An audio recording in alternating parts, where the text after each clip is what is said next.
我来看伊朗上大的港口日落的时阵发生爆炸，而且这爆炸的规模是真惊人，火嘛烧甲真猛。目前知影死亡的人数是增加到40个人，而且有1000多人受伤。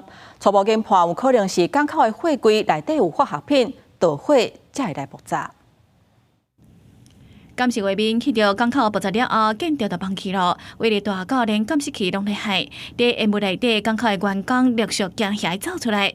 伊朗的临海城市阿巴斯的沙希德拉贾伊港口，在当地日中昼发生惊人的爆炸，了乌烟窜出来，强要打掉规个铁顶。 相人员赶到现场抢救，在建筑内底搜寻搁活的人。初步调查，技术几台货柜不当储存化学物质，引起大火甲爆炸，亦个影响着放危险的化学物品，啊个较会烧起来物品的仓库，才会造成爆炸威力惊人。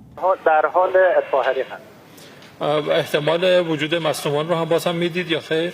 احتمال داره تعداد مصدومین افزایش پیدا بکنه احتمال داره بله 这个爆炸甲半径数公里范围内底建筑窗啊拢震破，连26公里以外的高木斯岛拢会当感受到。暂时，荷姆之间新政府已经下令所有学校甲企业拜一是紧急停班停课，嘛全力抢救港口，避免拖烧到其他区域。